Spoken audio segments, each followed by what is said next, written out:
Well, a very good morning or good afternoon to you, wherever you might be listening to this webinar and joining me today, either on the podcast or live. We've got people dialing in from India and from California. My name is Natalie Ashdown, and it's great to be back with you today for our Coaching Cafe webinar, where today we're talking about why don't we achieve our goals, and specifically looking at the R in SMART goals.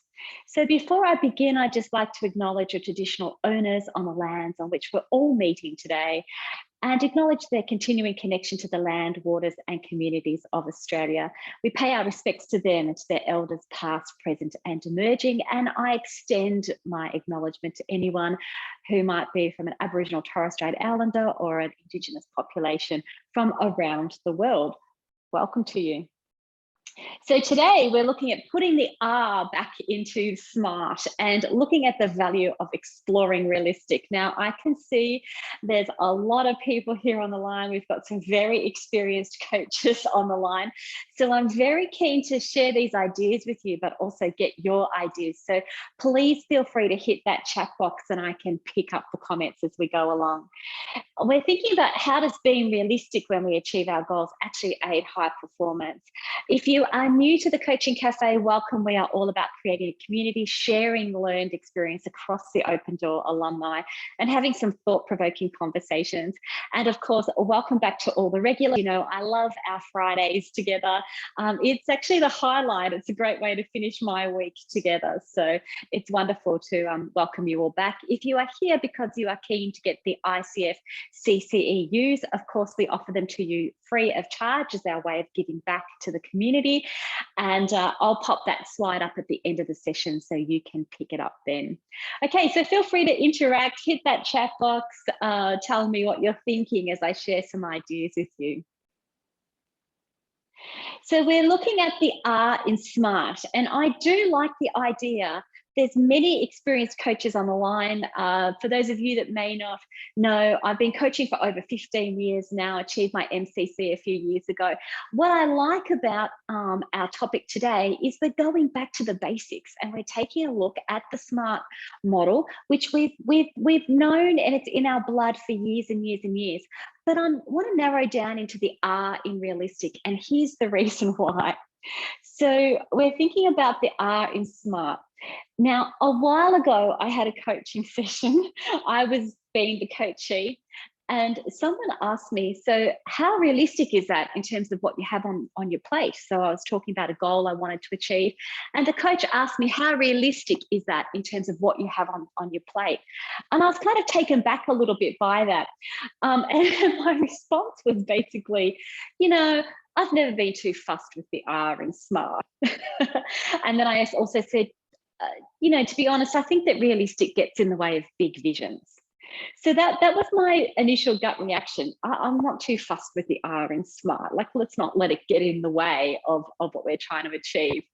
But then I've been reflecting more recently about big goals that I have actually tried to achieve. And you might be thinking about this as well.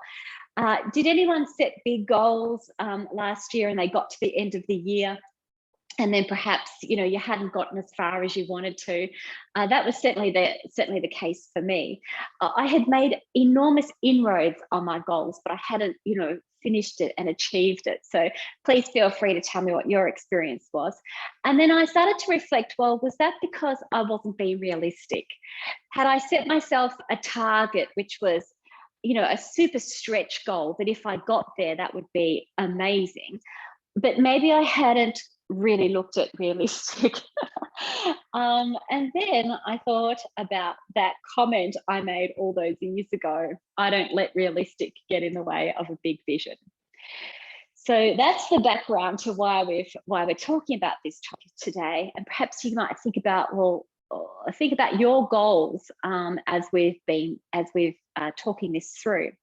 And also think about what's our role as coaches when it comes to this R in realistic. I know in our coach training programs, this is always coming up, you know, sometimes asking questions around the R in the SMART model might sound like we're being judgmental, or how realistic is that? This coach that asked me this question didn't come across as being judgmental it was a nice soft question just to say, well, how realistic is that?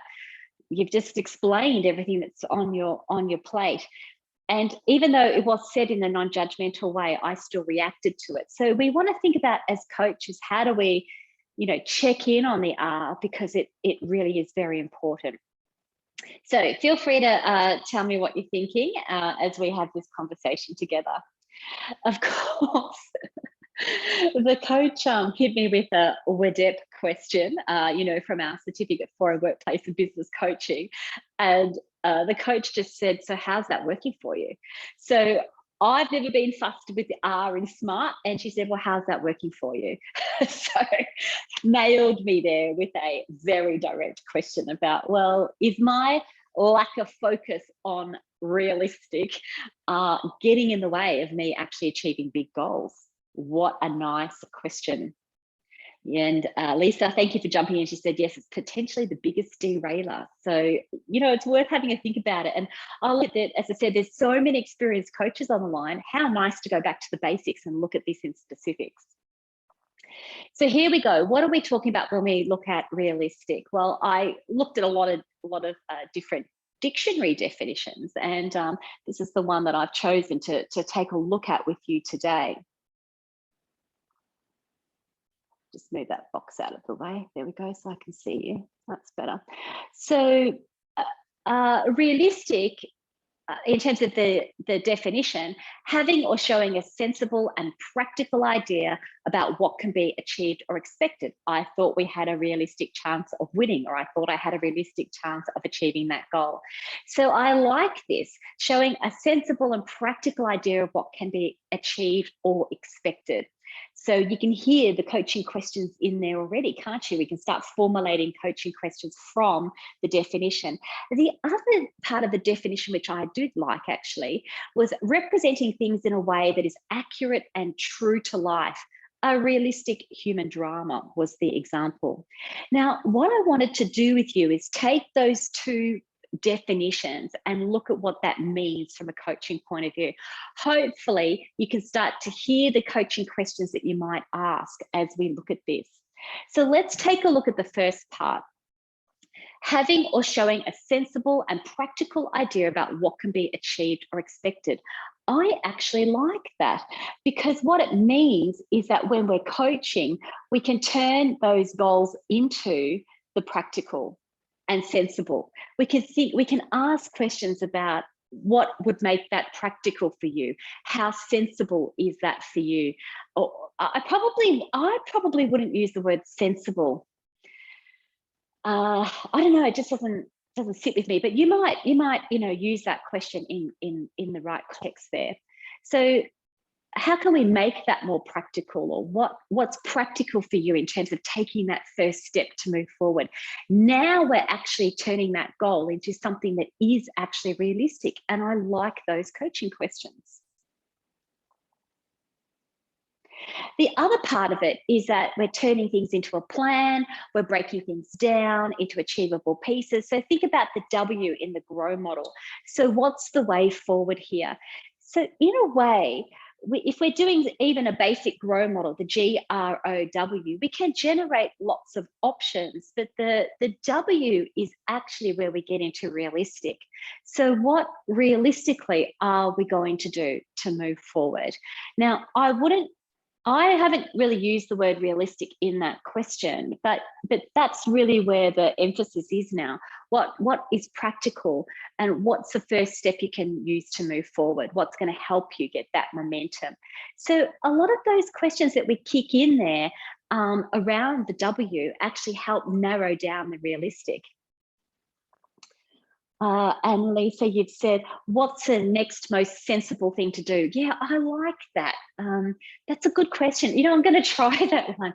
So what's the most sensible thing to do? If we're sensible about this, if we're being thoughtful about this, what's the next? If you're being thoughtful about this, what's the next step forward?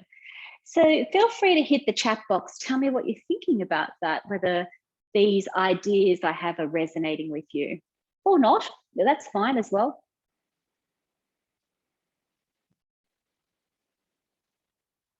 So the next part of the definition, now this was very interesting to me and I've done a bit of reflecting, so feel free to share what you think about this as well.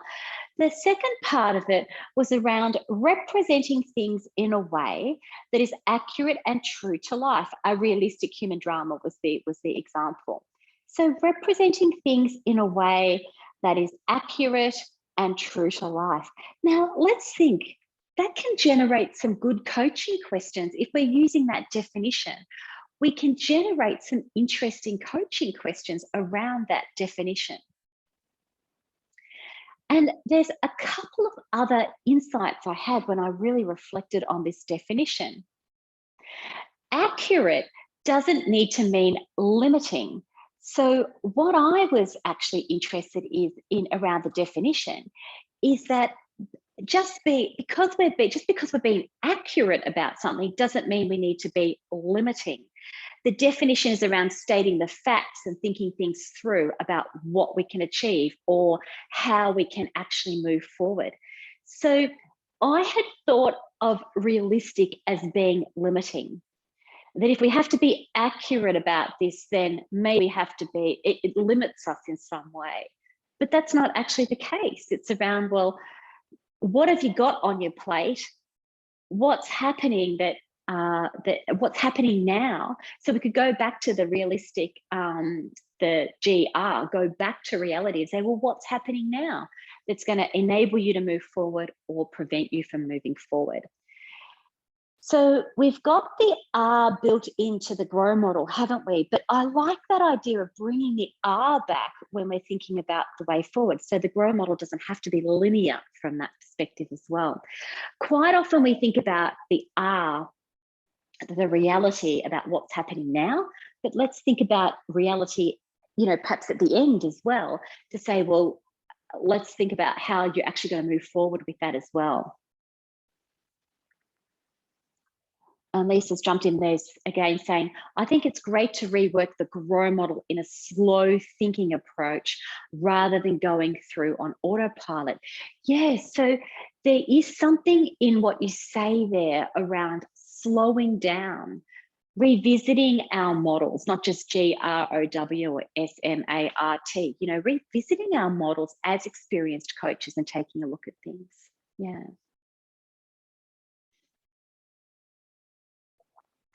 Now, the other part of this definition was interesting to me also, and that was about being true to life. So a realistic drama, meaning it's true to life. A realistic goal, meaning that goal is true to life.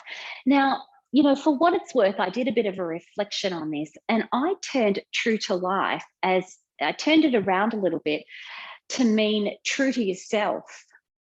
So I wonder whether that then evokes some questions around how is that way forward, or how is that goal being true to yourself? What a powerful question. Now, of course, you're going to need to be in rapport and you're going to, pick the right person to ask that question with. But it's quite a powerful question to say, how true are you being to yourself if you're going to go for that goal or stretch for that goal? Who knows what the answer might be? Or what's the truth here? Now, you know that that's a super direct question. It's a laser question. We want to be in rapport when we ask that question. But I was thinking about these big goals that I was going for last year. And I thought to myself, about realistic, and I thought about those big goals and I thought, what's the truth here? The truth is I've got a lot on my plate. The truth is that if I wanted to achieve this goal in particular, I'd have to do all-nighters. So I'd have to stay up all night to do my writing. And the truth is I really need a break and I really need to sleep. That's the truth. I need to get more sleep. The truth is, if I do all-nighters to achieve this goal, I'm quite capable of doing it. I'm not going to be as high performing during the day. Now, as I share with you, can you hear that some of the reality starts to kick in, but not in a negative way? I'm actually just being accurate about what I've got on my plate, what it will take to pull off that goal, what's going to get in the way of me achieving that goal. And I think that's where the self-awareness and the reflection actually comes into it. And I like the fact that as coaches, we're in that really, really unique and around building rapport as well. We're in that really great position to be able to ask these questions of our clients in a very non-judgmental way. Or as Lisa suggests, do that actual self-reflection and get that self-awareness. So I like it, because truth is I could have pulled off that goal, but what would it take to pull off that goal was a really nice question. And all of a sudden, I don't have a problem with the realistic question. So that's a really great question we can ask as well. What's it going to take to pull off that goal? So you want to go for it. We're not getting in the way of your vision. We're not getting in the way of the big picture. We're just trying to be more accurate about this, be more true to yourself about this, and tidy up what is actually the next step forward. So there you go, some ideas and thoughts for you. Feel free to jump into the chat box as you're thinking now. This idea about realistic, as I said, we're not getting in the way of people's big goals and what they want to achieve. And what I have noticed though at the end of last year was people are quite tired and they're quite fatigued. What I'm hoping is that it doesn't get to the point where people are super tired and super fatigued to go, all right, I need to be realistic about this. Somewhere we need to be building into our conversations that realistic kicks in without having to go to super tired, super fatigued point. So something else to think about there as well.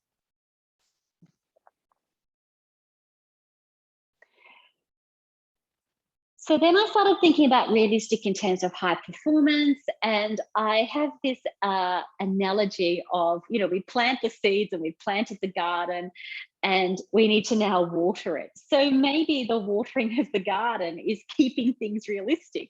Realistically, those goals are not going to, you know, those plants are not going to grow unless we actually water them, take action, nurture the goals, nurture the way forward. So I had this analogy of watering our seeds and watering our plants, watering our garden as well. And then I thought, I took it probably too far, but I thought realistically, we're all going to have weeds in our garden. So we need to, you know, do some maintenance as well as we go along. That might be helping us. But how I'm thinking about realistic relating to high performance now in our coaching and in the workplace that we're involved in, we can set unrealistic goals to really push us out of our comfort zone. And setting unrealistic goals allows us to achieve what we never thought we could achieve before. And actually, I was looking for some quotes, and I think it was Will Smith who actually said that, you know, realistic goals are the road to mediocrity. I'm like, ooh, ouch. Well, I certainly wouldn't want to feel like I was being mediocre. Thank you, Mr. Will Smith. But what I was starting to think about is sometimes our unrealistic goals, that could be our vision. So I don't want to think about it as an unrealistic goal. I want to think about it as a vision or a strategy or a stretch goal. And having those really push us out of our comfort zone. They push us to where we haven't ever achieved something before. And I love that in terms of high performance and innovation that we're trying to achieve in the workplace.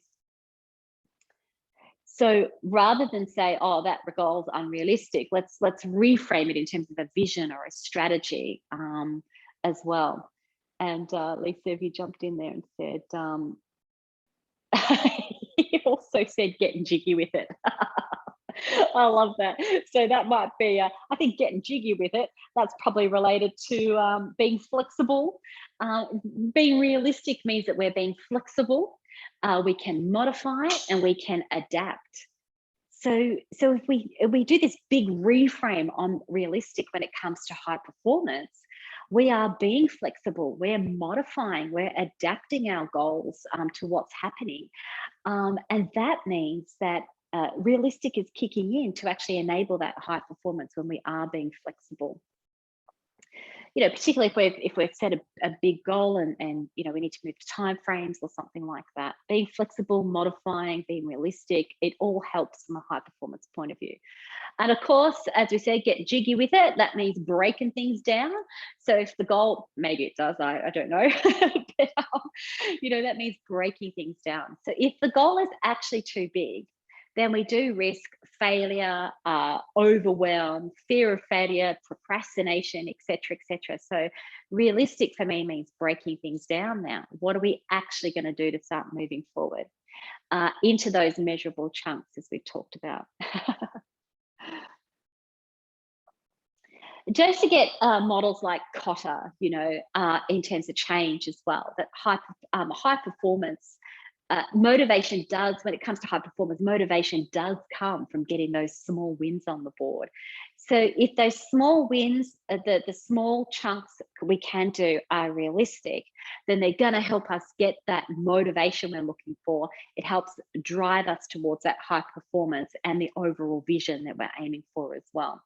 So, you know, you can see this massive reframe that I did from, ooh, I don't like realistic, to actually realistic is built into the way that we do coaching, and realistic is built into the way that we do high performance, or we achieve high performance as well.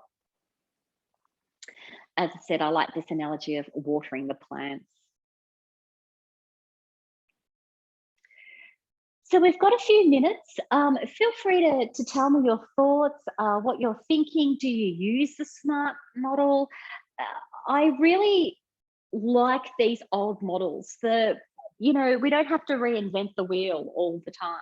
SMART model's been around for years and years. It was originally published with an engineering context, and then it got picked up from in popular consulting, if you like. And we know that in our extended grow model that we do in our Cert 4 in workplace and business coaching, that the SMART is built into all of the questions that we ask. I do like the idea that taking time to look at the R, you know, at the beginning when we're setting the goals, but also throughout the process of talking about our goals and achieving our goals, building that R in. So yes, I'm definitely a convert in terms of, ooh, I don't like realistic. You can tell me what you think. Well, there you go. So if there's no other comments, just a shout out to let you know that we have redeveloped our Leader as Coach program. Quite excited about it now. It's in 2 half-day formats. And it's got some really great little videos that if you're coming, or if anyone you're working with wants to come on the Leader as Coach program, they can pick up those videos as well. So yes, if you're coaching managers, if you're working in the workplace and you want your leaders or managers to be coaching their people, Leader as Coach is a really great introduction for them. It's, as I said, this new format, we're quite excited about. It was previously a 2-day program, but we were finding people couldn't quite take that time out. We have our Certificate for Workplace and Business Coaching program coming up. And as I always sign off for all of you, thanks so much for joining me today, whether you're listening to this live or whether you've caught up on our podcast. It's always a pleasure to share some ideas with you and to get everyone's involvement as well. Sorry, Naomi, you wanted to see the watering the garden. Yes, let me take you back. Here we go. You can see that slide again. Thanks, Nathan. Thanks for joining us. There you go. Yeah. You can feel free to take a screenshot as well if you like of that one as well.